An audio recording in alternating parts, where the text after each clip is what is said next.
Parfois, ils disent qu'il n'y a aucune excuse pour l'ignorance, mais cette fois, je n'ai pas pu m'empêcher de me demander comment un homme de 75 ans pouvait réellement mettre quelqu'un enceinte.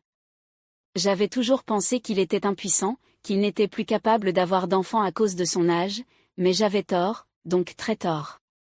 L'homme en question était mon voisin, un homme que je connaissais depuis de nombreuses années. C'était un homme gentil et calme, quelqu'un qui semblait toujours avoir un sourire chaleureux et une main ouverte. Chaque fois que j'avais besoin d'aide, je me souvenais qu'au fil des années, il surveillait toujours ma famille et moi, me proposant de me donner un coup de main pour de petites réparations autour de ma maison ou me donnant des conseils lorsque j'étais incertain de quelque chose. Sa gentillesse a fait de lui l'une des personnes en qui j'avais le plus confiance dans notre quartier. Sa femme était décédée il y a plusieurs années, et après sa mort, j'ai remarqué qu'il semblait passer la plupart de son temps seul. Il était un peu solitaire, mais il était toujours amical et facile à parler. Je me retrouvais souvent à lui rendre visite ou à l'inviter chez moi juste pour m'assurer qu'il n'était pas trop seul. Nos conversations étaient légères, généralement sur les nouvelles du quartier, les dernières tendances météorologiques ou la vie en général. Il semblait aimer ces petites discussions et je les aimais aussi. Il avait une façon de me faire sentir calme et à l'aise chaque fois que nous parlions. Parfois, je m'asseyais avec lui sur son porche le soir, sirotant un thé ou partageant simplement des histoires sur nos journées. Son rire était toujours sincère, et il rendait la vie un peu moins solitaire pour moi. C'était un homme gentil, le genre de voisin que tout le monde aurait la chance d'avoir. C'est pourquoi j'ai été si durement touchée lorsque j'ai découvert la vérité sur son implication avec ma fille. La vie a une manière de nous réserver des surprises, n'est-ce pas? Il y a des moments où l'on croit avoir tout compris pour ensuite se retrouver complètement pris au dépourvu par l'inattendu. Je n'aurais jamais imaginé, dans mes rêves les plus fous, que ma fille de 21 ans reviendrait de ses vacances universitaires avec une vie complètement changée. Je me souviens du jour où elle est rentrée à la maison comme si c'était hier. Le soleil brillait brillamment ce matin-là, projetant des rayons dorés sur le jardin alors que je me tenais près de la porte d'entrée, guettant son arrivée. Quand je l'ai vue, mon cœur s'est soulevé. Elle se tenait près du portail, souriant et saluant avec enthousiasme, son visage rayonnant de bonheur. Elle avait l'air si pleine de vie, si libre, si jeune. Ses cheveux étaient attachés en une queue de cheval soignée et elle avait la même énergie joyeuse et pétillante qu'elle avait toujours eue. Mon cœur était léger alors que je la regardais approcher. Elle était heureuse, pleine de rire et d'énergie, impatiente de se plonger dans ses projets de vacances.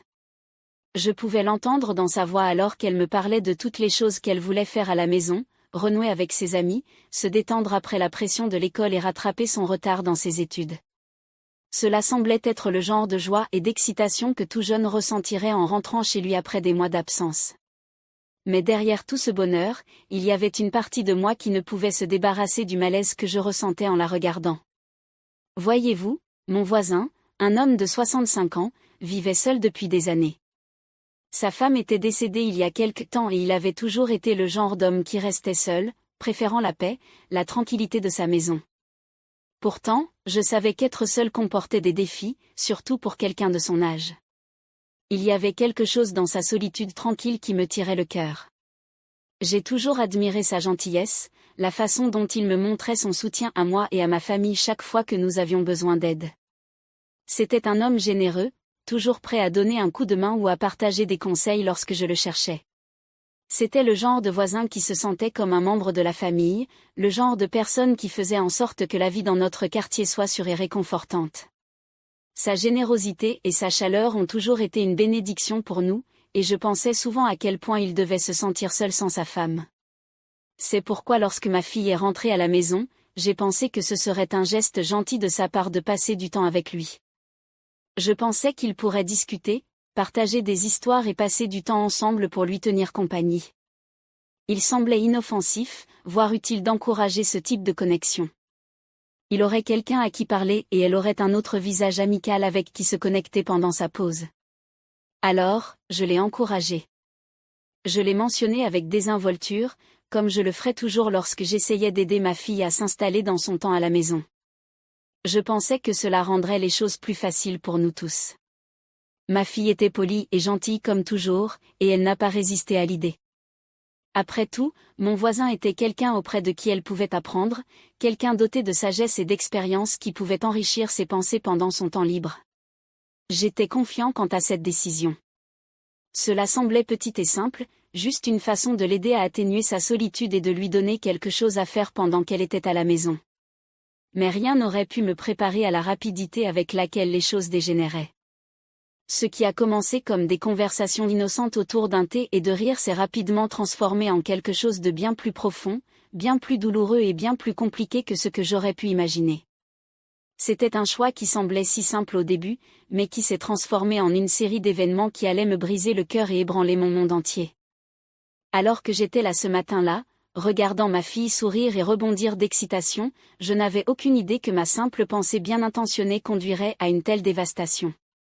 Je ne savais pas que ses projets de vacances, sa joie d'être à la maison et ses conversations informelles avec mon voisin finiraient par bouleverser sa vie. À ce moment-là, tout allait bien, et pourtant, au fond de moi, une petite voix lancinante murmurait déjà des doutes dans mon cœur. Je ne l'ai pas écoutée au début, mais j'ai vite appris qu'ignorer l'intuition peut avoir des conséquences dévastatrices. Comment aurais-je pu le savoir? Comment l'un d'entre nous pourrait-il le faire? Ma fille était toujours sociable et extravertie, et je pensais qu'une conversation inoffensive l'aiderait à combler ses heures de solitude. Alors, je lui ai suggéré de passer du temps avec lui pendant ses vacances. Je pensais que ce serait bien pour elle, et en plus, cela lui donnerait aussi un sentiment de compagnie. Elle a accepté sans aucune hésitation, et en un rien de temps, elle était chez lui, appréciant les conversations avec lui.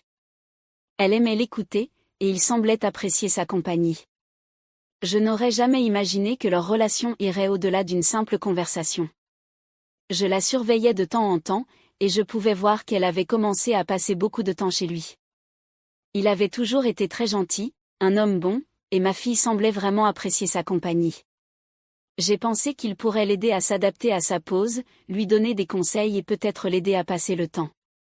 C'était ce que j'avais prévu pour elle, mais je n'ai pas réussi à voir le lien plus profond qui se formait entre eux. Au fil du temps, ma fille s'est attachée de plus en plus à lui. Leur conversation allait de discussions générales sur l'école, ses études et son avenir à des sujets plus profonds et plus personnels. Ils ont partagé leurs pensées et leurs sentiments.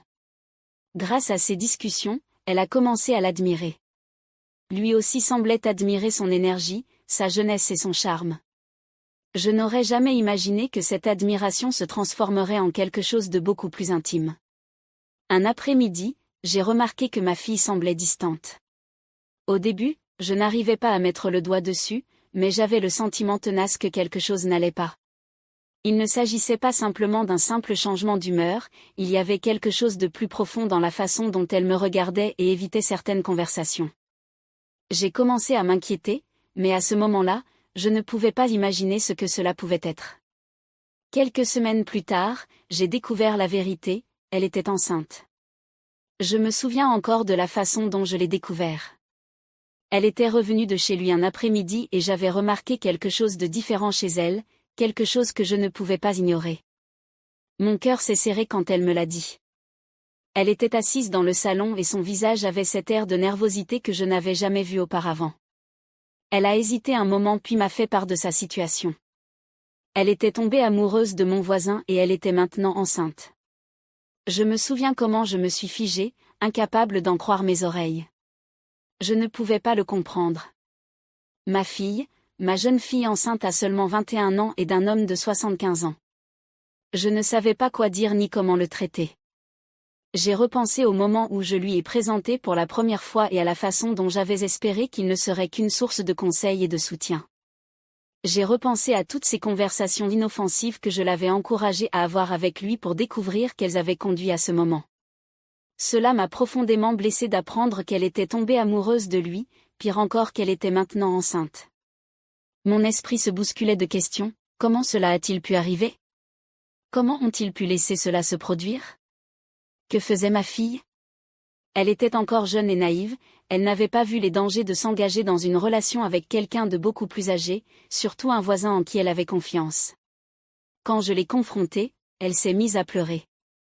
Elle a expliqué que cela s'était produit progressivement, que le lien émotionnel s'était construit au fil du temps et qu'avant de s'en rendre compte, elle s'était retrouvée complètement amoureuse.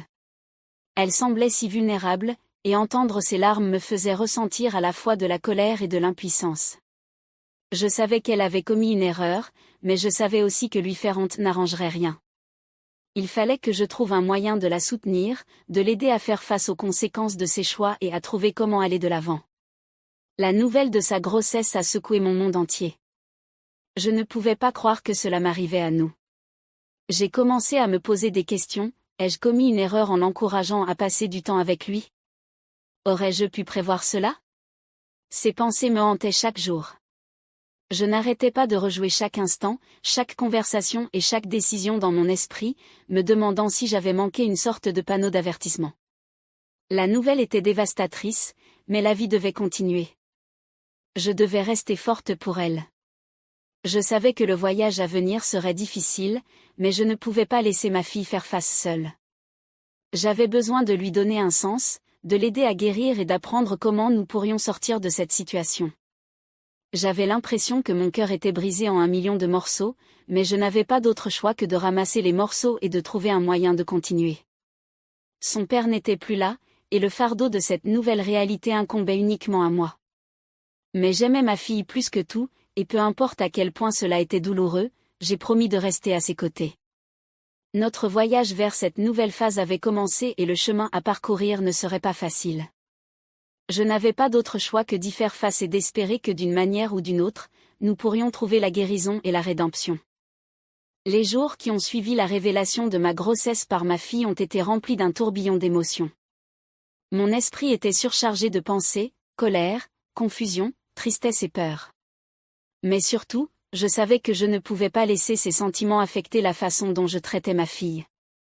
Elle était toujours ma petite fille, même à 21 ans, et elle avait plus que jamais besoin de moi. Je l'ai fait asseoir dans le salon ce soir-là pour avoir une conversation à cœur ouvert. Ma voix était calme mais ferme alors que j'essayais d'avoir l'air aussi recueilli que possible. J'avais besoin qu'elle sache que même si j'étais déçue, mon amour pour elle ne faiblirait pas. Tu dois être honnête avec toi-même à propos de cette situation, ma fille. Tu es jeune et c'est une grande responsabilité. Tu dois comprendre que chaque choix que nous faisons a des conséquences, dis-je en faisant de mon mieux pour rester calme. Elle baissa les yeux sur ses mains, tordant nerveusement l'ourlet de sa chemise. Je sais, maman. J'ai fait une erreur. Je n'avais pas l'intention que cela se produise, mais maintenant que c'est le cas, j'en assumerai la responsabilité, a-t-elle déclaré d'une voix tremblante. Je pouvais entendre le regret dans ses paroles, je pouvais voir la honte qu'elle portait. Mon cœur me faisait mal pour elle. Elle m'avait tout confié, mais maintenant, elle était là, vulnérable et effrayée. Je savais que ce serait un voyage difficile pour elle, mais je savais aussi que je serais à ses côtés. En tant que mère, prendre des responsabilités, c'est important. Mais on est encore très jeune. Vous êtes à l'école, vous essayez de comprendre votre vie. Ce n'est pas un chemin facile à emprunter. Je vous soutiendrai, mais nous devons maintenant trouver un moyen de surmonter cette situation ensemble, la rassurai-je. Elle hocha la tête, mais je voyais bien qu'elle ne savait pas comment cela allait se passer. Je n'avais pas non plus toutes les réponses. L'avenir me semblait incertain et je savais qu'il y aurait de nombreux obstacles à surmonter. Mon esprit s'est tourné vers le voisin de 65 ans, l'homme responsable de l'état de ma fille. Quel serait son rôle dans cette situation? Interviendrait-il pour soutenir son enfant ou se retirerait-il dans sa solitude et nous laisserait-il tout gérer seul? Je ne savais pas trop comment l'aborder à ce sujet. Je me demandais si le confronter apporterait plus de douleur ou de clarté. Après tout, c'était un homme avec sa propre histoire et ses propres émotions. Ma confiance en lui était brisée, mais je ressentais toujours le besoin de lui parler directement. C'était la vie de ma fille et ma première priorité était de m'assurer qu'elle puisse trouver un moyen d'avancer. Le lendemain matin, j'ai décidé de visiter sa maison. Ma fille est restée à la maison pendant que je me préparais mentalement à cette conversation. Je ne savais pas ce que je dirais, mais je savais qu'il était important de lui faire face. Alors que je me tenais à sa porte, mon cœur battait à tout rompre. J'entendais le bruit des pas venant de l'autre côté de la porte. Avant que je puisse perdre mon sang-froid, il l'ouvrit. Bonjour, dis-je en essayant de garder ma voix neutre. Bonjour, dit-il, son visage s'éclairant de son gentil sourire habituel. Comment vas-tu? Mon ami, j'ai besoin de te parler, dis-je d'une voix ferme. Je suis entré chez lui sans attendre d'invitation. Mes émotions étaient partout. La vie de ma fille était en ruine et je n'étais pas sûr de ce que j'allais trouver ici. Il m'a fait signe de m'asseoir, son attitude aimable me rendant difficile d'exprimer ce que j'avais besoin de dire. Je pouvais sentir la tension monter dans ma poitrine. Je sais pour le bébé, dis-je directement, sans préambule. Son sourire disparut instantanément, remplacé par un regard confus et légèrement inquiet. Et le bébé, il a demandé. J'ai pris une profonde inspiration et j'ai essayé de rester calme. Ma fille est enceinte et je sais que tu es le père. Il y eut un moment de silence. J'ai vu son expression changer, choc, confusion, puis regret. Son visage est devenu pâle, et je pouvais voir que cela le frappait plus fort qu'il ne l'avait prévu. Je ne voulais pas que tout cela arrive, dit-il finalement, la voix basse. Je ne pensais pas, mais tu l'as fait. Ma voix était plus aiguë que je ne l'avais prévu. Ma colère était à peine sous contrôle. Tu aurais dû le savoir mieux, tu es beaucoup plus âgé, et tu aurais dû comprendre les dangers de ce genre de relation. Il baissa la tête, incapable de croiser mon regard, ses mains tremblaient alors qu'il essayait de trouver les mots justes. Je pouvais sentir la culpabilité en lui, et pour une raison ou une autre, cela ne me réconfortait guère. Il m'a regardé avec des yeux tristes. Je sais, dit-il, sa voix se brisant alors qu'il luttait pour parler. J'ai fait une erreur. Je n'avais pas l'intention que cela se produise. Elle, c'est une fille merveilleuse. Je ne voulais blesser personne. Je le regardais, ne sachant pas si je pouvais faire confiance à ses paroles. Je me posais tellement de questions, quels étaient ses véritables sentiments? Est-ce qu'il aimait ma fille? A-t-il pris soin du bébé? Serait-il là pour eux? J'ai ressenti le poids de ce moment. Je ne savais pas si je devais lui accorder le bénéfice du doute ou m'éloigner complètement de lui. Je n'étais pas seulement en colère contre lui, j'avais peur de ce que cela signifierait pour l'avenir de ma fille. Elle portait maintenant un bébé né d'une relation qui avait été si semée d'embûches. Je ne sais pas si vous comprenez ce que vous avez fait à ma famille, dis-je, ma voix étant maintenant ferme mais remplie de douleur. Vous avez changé nos vies pour toujours. Je dois comprendre comment ma fille survivra à cette situation et comment nous prendrons soin de ce bébé. Son visage s'affaissa encore plus à mesure que mes paroles pénétraient. Je pouvais dire que mes paroles l'avaient profondément blessé, mais à ce stade, je ne voulais pas épargner ses sentiments. Ma seule préoccupation était la sécurité, la stabilité et l'avenir de ma fille. Il m'a regardé avec remords. Je vais essayer de faire ce que je peux pour aider, dit-il finalement, sa voix à peine audible. Si tu as besoin de quoi que ce soit, je serai là. Mais je n'étais pas sûr de pouvoir compter sur lui. Mon cœur était rempli d'incertitude. J'aurais besoin de temps pour traiter cela et déterminer les étapes à suivre. Je ne lui faisais pas encore entièrement confiance. Ses paroles semblaient sincères, mais ses actions seraient plus éloquentes que tout ce qu'il pourrait dire. Je me suis levée et j'ai quitté sa maison ce matin-là, l'esprit rempli de doutes. Ma fille était encore confrontée à un voyage difficile. Maintenant, la question persistait, nous soutiendrait-il vraiment ou s'agirait-il d'un voyage que ma fille et moi devions affronter seuls?